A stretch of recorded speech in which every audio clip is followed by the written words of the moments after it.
Hoje vamos falar sobre a questão indígena. A questão indígena no Brasil, ela começa desde o momento dos descobrimentos, né?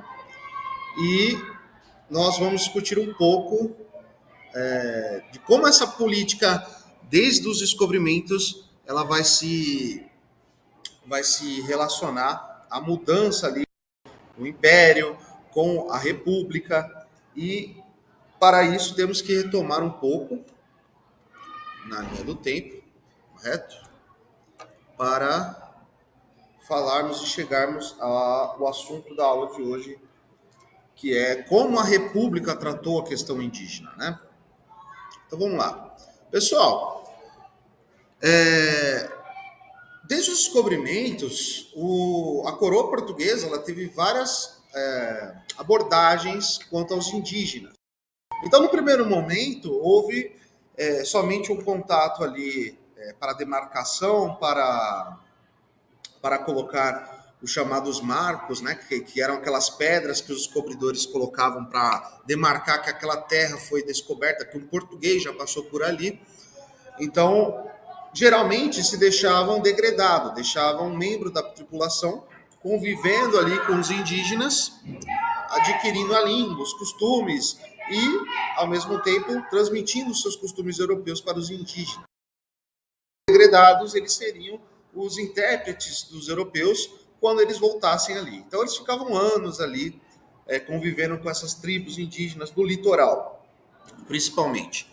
No segundo momento, quando os portugueses vão começar a ter a ameaça de outras potências europeias querendo também colonizar o território brasileiro, como os franceses na França Antártica, eles vão começar a organizar a colônia e organizar a estrutura aqui do Brasil de forma que a autoridade portuguesa ela se fizesse de fato. Então, a colonização, ela de fato começa quando há uma ameaça dessas potências europeias, tá? Então, o que vai acontecer? Nesse primeiro momento de colonização efetiva, onde os europeus vão começar a se mudar aqui para o Brasil efetivamente, vai haver um movimento de captura dos indígenas para escravizá-los para trabalhar na lavoura, para trabalhar para os senhores europeus. E o que vai acontecer?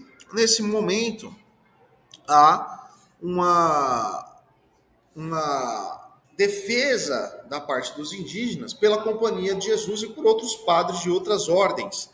Então, vão ser mandadas apelações para o Papa que no mundo católico estava acima dos reis, vai dar uma advertência ao rei de Portugal, e o rei de Portugal vai dar uma ordenação, como se chamava na época, como um decreto, né? Uma ordenação de proibição da escravização dos indígenas. Então, os indígenas, como eles faziam parte desse território que estava sendo ocupado, colonizado, eles seriam servos, eles seriam parte do reino de Portugal, portanto, seriam súditos do rei de Portugal. Então, era proibida a escravização de qualquer súdito do rei.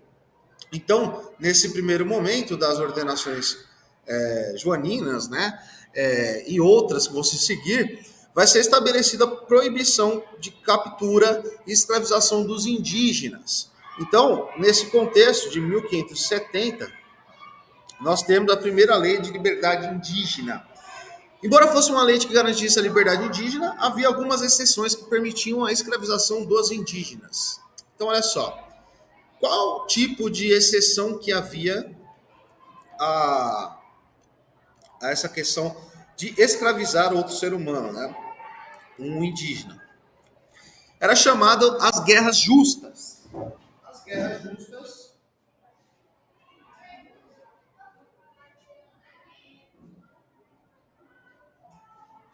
elas eram guerras que pregavam somente a captura de escravos, né, de cativos, somente em caso de uma guerra defensiva. Então, se caso uma aldeia, uma colônia ali, uma aldeiazinha ali dos portugueses fosse atacada por alguma tribo indígena do sertão, do interior, aí sim havia autorização de fazer guerra àquela tribo e capturar os homens, as mulheres, as crianças e fazê-los de escravo. Outra situação vai ser também enquadrado nessa guerra justa, é a questão da catequização. Se os missionários fossem bem aceitos, se eles fossem recebidos pacificamente pela tribo, não haveria necessidade de fazer guerra contra aquela tribo, ela estava defendida de seus membros ali serem capturados. Caso os índios tentassem matar o missionário, tentar expulsar ou impedir que a catequização aconteça na tribo, na aldeia ali, o que aconteceria era que a guerra justa era permitida também. Então, era nessa situação de guerra defensiva e de catequização que a guerra justa ela entrava nessa questão, tá bom? Então, era permitida a captura de escravos, contanto que fosse na defensiva, tá bom? Então, esse era o princípio ali que norteava a captura dos escravos, tá? E outro momento, a gente vai entender bem isso aqui, né? Por quê? Porque vai ter a União Ibérica. A União Ibérica uniu os reinos de Portugal e Espanha, e os inimigos da Espanha vão se tornar inimigos de Portugal. Um desses inimigos era exatamente os Países Baixos, a Holanda. Então, a Holanda que havia se convertido ao calvinismo, que havia se separado, ficado independente do domínio espanhol, do domínio católico, ela invade os territórios do Brasil, que havia se tornado um reino em conjunto com a Espanha. Então, é nesse momento que nós temos as chamadas bandeiras, os chamados bandeirantes, que vão expandir o território brasileiro para o interior e vai haver a captura de diversos escravos. Então, os bandeirantes, né, muitas vezes eram propriamente descendentes de escravos, muitas vezes eram jagunços ali que estavam interessados em metais preciosos, em venda dessa mão de obra para a capital, né? Esse movimento que vai ser feito predominantemente pelos paulistas, ele vai ser muito importante para a formação do território brasileiro, mas ele vai ser um recrudescimento dessa política indígena. Então, o que havia no Brasil? Quando os portugueses chegaram, havia a captura. Quando os jesuítas chegaram, essa captura começou a ser proibida, e quando os espanhóis e portugueses se juntaram numa coroa só, esse ímpeto de captura de escravos ele começou novamente, tá, pessoal? Então aqui temos as fotos aqui dos bandeirantes, né? Então o que vai acontecer é que a lei que o rei português colocou, ela simplesmente foi ignorada. Então, nesse momento aqui, né, de União Ibérica, os bandeirantes eles vão ser os principais vilões ali das tribos indígenas, eles vão ser os principais algozes, inclusive da Companhia de Jesus, dos jesuítas, e vai ser necessária uma nova lei para reafirmar que os indígenas estavam protegidos, né? Então, o que acontecia, gente, era a política da guerra justa, a política do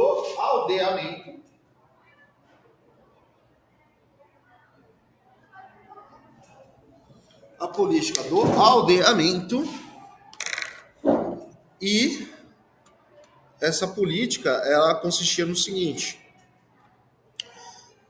reunir as tribos isoladas nos sertões, ou seja, no interior do Brasil, e reuni-las em uma só aldeia. Então, o chamado aldeamento ou descimento, que era descer para o litoral, né? A maioria estava acima do nível do mar, então eles desciam a serra para ir para o litoral e se reunir as tribos que estavam isoladas, e através da fé católica, através da catequização, essas tribos teriam o avanço urbanístico, a educação e toda a questão civilizatória, né? Então, o contexto civilizacional ele também vai se encontrar muito forte nessa questão dos aldeamentos, das guerras justas.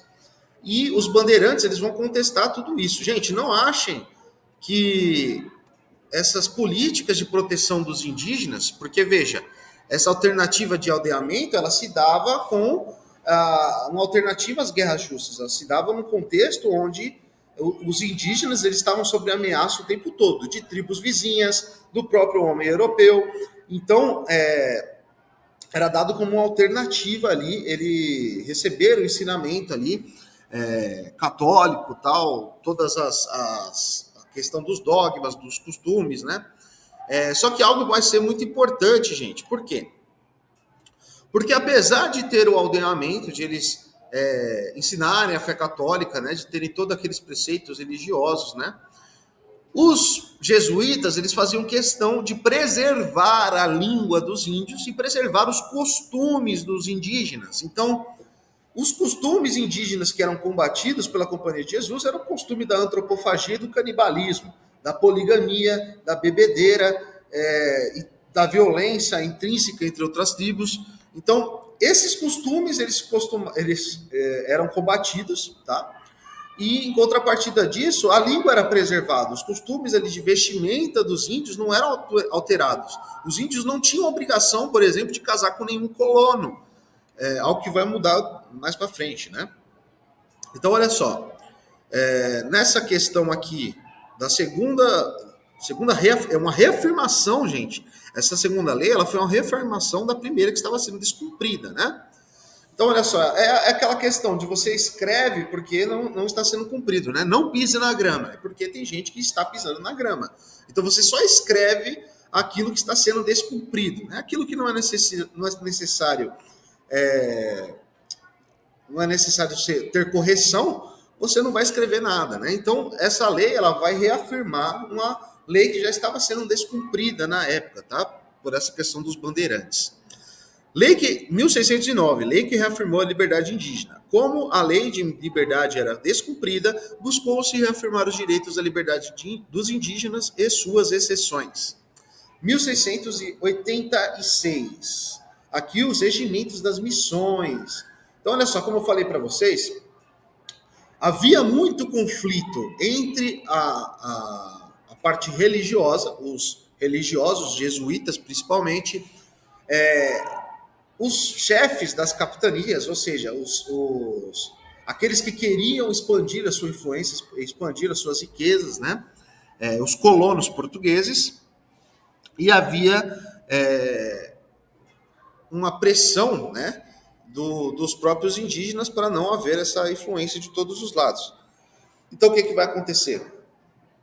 Por diversas vezes, as lideranças jesuítas entraram em conflito com as lideranças políticas.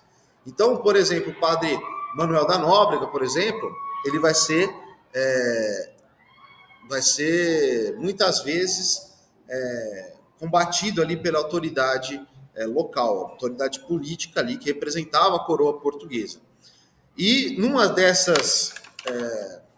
Antônio Vieira, desculpa. O Antônio Vieira, que ele vai ser expulso até do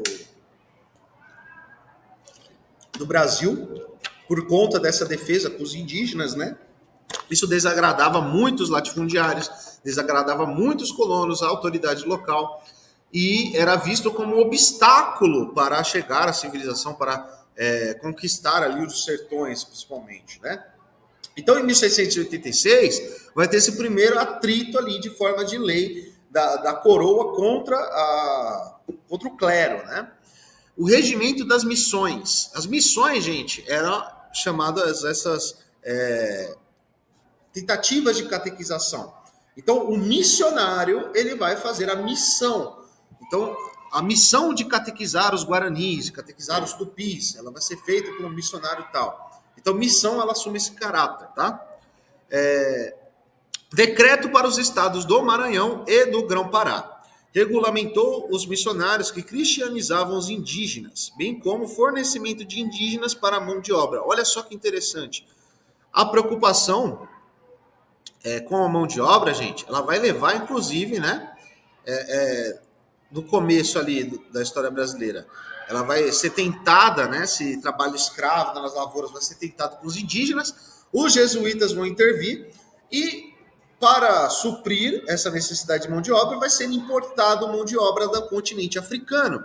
Então, a relação da escravidão e da questão indígena estão interligadas. Uma não pode se separar da outra. É somente pela proibição da escravização dos indígenas que é feito o tráfico de escravos do continente africano. Então, as duas questões elas estão muito relacionadas na nossa história, pessoal. Não podem ser separadas. E aqui a gente já vê que a necessidade ali de mão de obra, né? Mão de obra barata, né? Porque você trazer mão de obra de outro continente, né? Era caríssimo. Escravo era uma coisa extremamente cara. E para os aqueles que viam um potencial mercado, né? Mercado absurdo, mas de captura de indígenas, era muito mais fácil, né? Você capturar um indígena ali e já vender nos mercados de escravos, né? Então era uma proximidade muito maior, era muito mais barato. Então veja que tudo isso entra no jogo, tá, pessoal? E o que vai acontecer após isso, né? Após essa questão? Vai ocorrer em 1755 o chamado terremoto de Lisboa. Lisboa, ela vai sofrer um dos maiores terremotos da história, vai ser avassalada em 1755 e além disso, sofreu com tsunami. Então, Lisboa, ela simplesmente foi abaixo com esse terremoto, né? O grande terremoto de Lisboa. Então, o que vai acontecer? O cara que vai ser apontado para reconstruir Lisboa, e não só reconstruir Lisboa, porque, veja, Lisboa era a capital, mas ele vai utilizar essa oportunidade não só de reconstruir, mas de modernizar o Estado português. Veja que aqui, gente, nós estamos na época do iluminismo. Então, o iluminismo que pregava o racionalismo, acima de tudo, a razão, não a fé, pregava, acima de tudo, a fé na ciência, né? O Estado laico, então toda a separação de igreja e de Estado. Então, o cara que vai ser apontado para reconstruir Lisboa vai se chamar Marquês de Pombal. Esse cara, ele vai ser o principal modernizador ali de Portugal, do Império Português. E ele não vai somente reconstruir Portugal, Lisboa, né? Mas ele vai influir em todas as leis e costumes que havia no Império Português, né? Nessa época, José II, se não me engano, vai ser o rei de Portugal e ele vai ter como primeiro-ministro o Marquês de Pombal. E ele vai ser um monarca, como era conhecido na época, um monarca esclarecido, um déspota esclarecido. Eles acreditavam que na época era legal um absolutismo, contanto que fosse um absolutismo esclarecido, com ideias novas, com ideias iluministas, voltadas ali para a razão.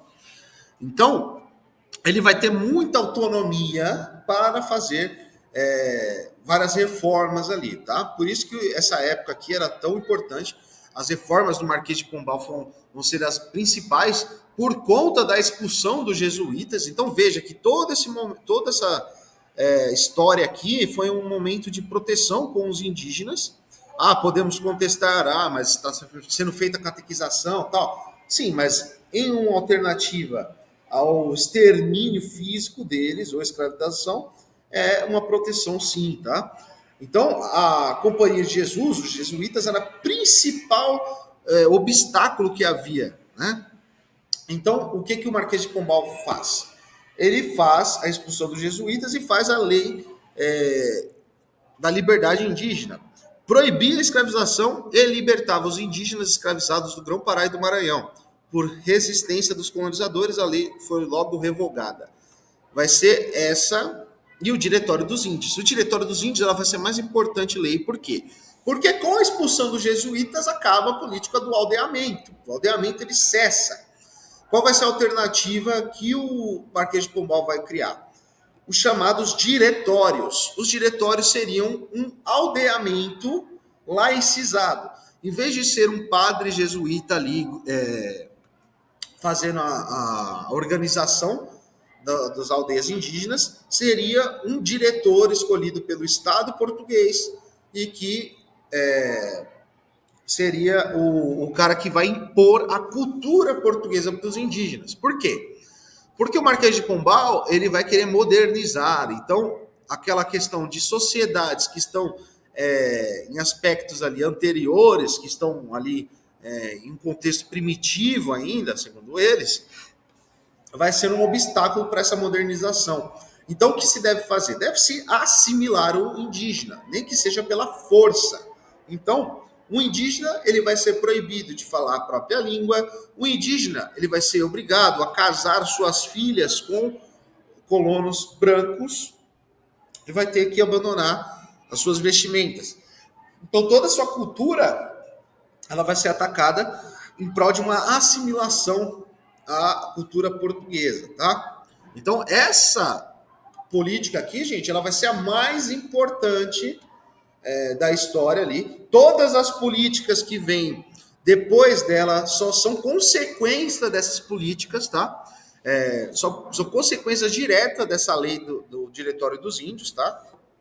E a questão indígena no Brasil, ela começa de fato a se agravar nesse contexto, tá? Diretório dos Índios, para Grão-Pará e Maranhão em 1757, para toda a América Portuguesa em 1758. Transformações dos aldeamentos em vilas, fim do controle dos missionários, incentivo à miscigenação dos indígenas com brancos, proibição das línguas indígenas nos aldeamentos, proibição da escravização de novos indígenas. Então, em contrapartida da proibição da escravização, vai ser feita a questão da assimilação forçada, tá, pessoal? É aqui que a cultura indígena é atacada de fato, até proibindo a língua, por exemplo, né? Não esqueçamos que, por exemplo, o primeiro a compilar a língua guarani, a língua tupi, vão ser os próprios jesuítas, né? Então, olha só,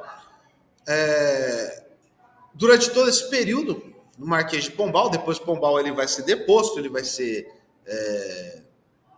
atacado ali, né? Suas políticas, muitas delas vão ser revistas, mas essa política com os índios, elas não poderiam mais voltar atrás. Lembre-se daquela questão dos povos das 7 missões, ali na região do Paraguai e Argentina. Essa região ela foi muito atacada ali, tanto pela coroa portuguesa quanto a coroa espanhola, né, que já estava imersa nesses ideais ali de laicização, e vai ser a última, digamos, fortaleza ali dos missionários jesuítas, tá? Em 1798, abolido o Diretório dos Índios. Os indígenas deveriam ser integrados sem intermediários. Poderiam ser forçados a prestar serviço nos corpos de trabalhadores trabalhadores no Maranhão e no Grão-Pará. Lembre-se que o Brasil era dividido em 2 províncias, né? 2 vice-reinos. O vice-reino do Grão-Pará e o vice-reino do Brasil. E aqui nós temos já a política já do Império, né, pessoal? Então, o que vai acontecer nesse inteirinho aqui, né? Vai acontecer a chamada Lei das Terras Devolutas. Bom, nesse inteirinho, nós vimos a vinda da família real, né? Então, a família real portuguesa, ela vai vir, depois daquele contexto, depois daquelas reformas do Pombal, vão vir as guerras, a Revolução Francesa, as guerras napoleônicas, e a coroa portuguesa ela vai vir para o Brasil. E nessa vinda para o Brasil, vão se arrefecer ainda mais, esquentar, melhor dizendo, ainda mais essa questão com os indígenas. E o primeiro alvo vai ser os botocudos, né? Então, primeiramente vai ser decretado a Lei das Terras Devolutas. E o que é isso, as terras devolutas?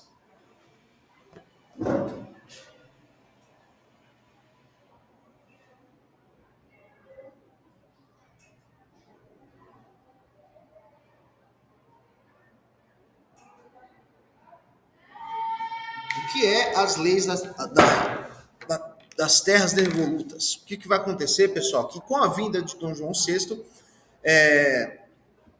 vai haver um conflito ali na região do Espírito Santo e Minas Gerais com os botocudos, os índios botocudos, né? Eles eram chamados assim por usar aquele utensílio ali no lábio, por isso que era bocão, botocudo. É o apelido pejorativo que eles tinham, tá? E o que vai acontecer? Dom João VI ele vai aprovar essa lei que transformava o território que não fosse ocupado por um súdito ali de Portugal como uma terra pública, ou seja, todo aquele território onde a administração portuguesa não chegava, onde não havia controle estatal de fato ali, né? Onde eram terras isoladas, onde somente existiam tribos indígenas isoladas. Aquele território onde o Estado ainda não chegou, eles se tornaram, do dia para a noite, em terras públicas. Então, todo índio brasileiro, do dia para a noite, ele se tornou um invasor. Então, ele se tornou um invasor do terreno público. E a partir dessa lei, gente, que o Estado brasileiro ele vai se tornar o maior proprietário de terras. E isso é assim até hoje, tá bom? As terras devolutas, elas nunca foram revistas, né? E muito do problema que hoje temos, por exemplo, com o marco temporal e coisas do tipo, são a partir também desse problemaço que vai haver aqui. Considerando toda a terra ali, que integre ali, pelo menos, digamos, em tese, né, no mapa, tá ali no mapa, tá? Ali quem manda a coroa portuguesa, a coroa imperial. Ah, mas o Estado, ninguém chegou naquele território. Não interessa, ali é terra pública. Então, do dia para a noite, os indígenas brasileiros se tornaram invasores do território. É uma coisa maluca, né? Mas, o que vai inaugurar essa vinda da família real? Vai inaugurar uma agressividade muito maior. Vai ser organizada pela primeira vez uma campanha sistemática de extermínio, de genocídio dos botocudos. Então, vão ser feitas várias expedições ali de extermínio, para exterminar. Veja que não é mais uma questão de guerra justa, não é mais uma questão de catequização, não é mais uma questão de aldeamento, de descimento, mas uma questão de limpar o território. Então, veja que toda aquela política, por exemplo, que os americanos fizeram a partir dali da sua independência, ela vai começar a ser feita aqui no Brasil com a inauguração das terras devolutas, tá? Então vai ser um recrudescimento muito grande dessa questão indígena, tá? Então olha só, pessoal, olha só, quando vai ocorrer o império ele vai querer reafirmar aquela autoridade ali, vai querer reafirmar o seu contexto ali de Estado confessional. Então, ele vai aprovar uma lei restabelecendo as missões, os aldeamentos.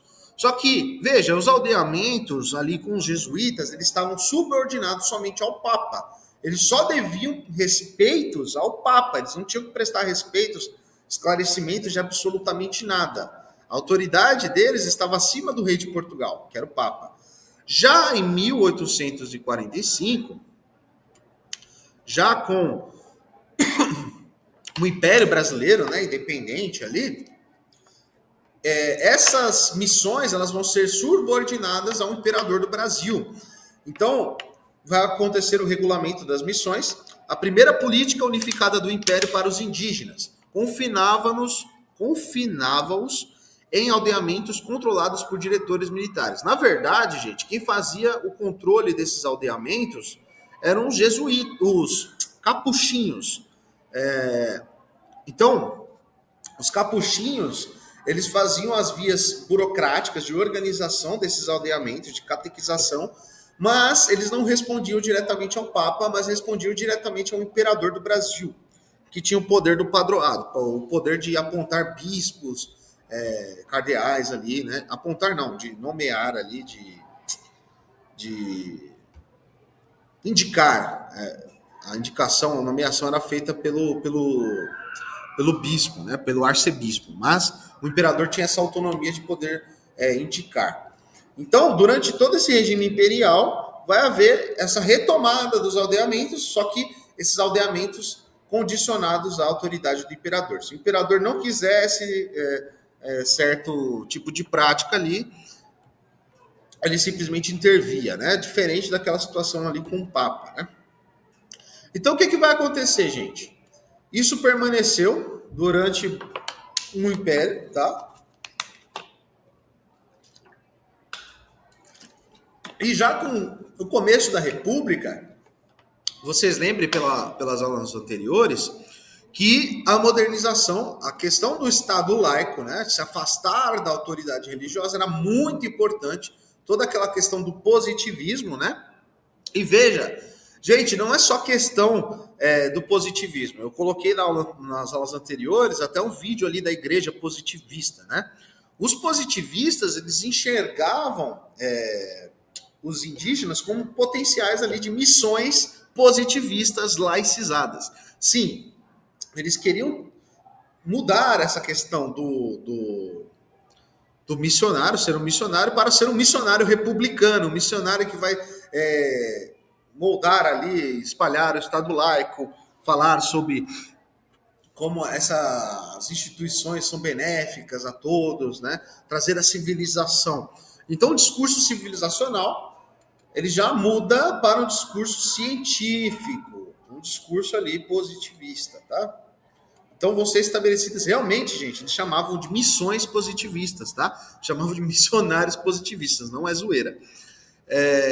E vai ser criado o Serviço de Proteção aos Índios, o SPI, que vai ser a primeira instituição, a organização ali, laica, já voltada ali para o Estado moderno, laico, né? Para o estabelecimento ali de relações e assimilação, acima de tudo, dos indígenas, tá? Com a República, o Estado passa a integrar os indígenas na nação, de maneira que se tornassem civilizados.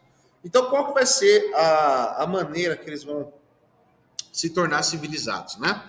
Vai ter a política, né? Principalmente ali implementada ali pelo Marechal Rondon, né?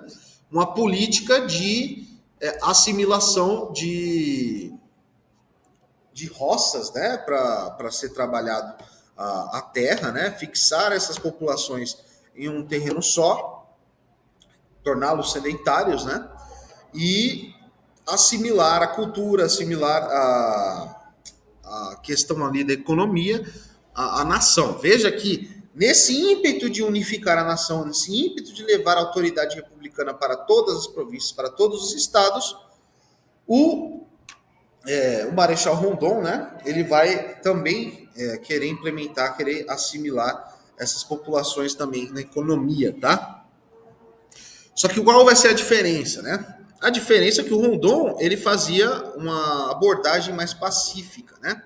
Por isso que ele vai conseguir ter sucesso muito maior do que outros que tentaram fazer a mesma coisa, né? Então, ele recebeu a missão de levar as linhas de telégrafo para o interior do Brasil, para os sertões ali, né? E nesse caminho ele vai fazendo contato com as tribos e vai fazendo ali a sua catequização positivista ali dos indígenas brasileiros, né? O Rondon, ele vai ser o principal figura desse desbravamento ali, né? E vai ser batizado o estado de Rondônia em sua homenagem, né? Então ele vai ser uma figura muito importante, tá, pessoal? Gente, essa foi a aula de hoje. Obrigado, tchau, tchau.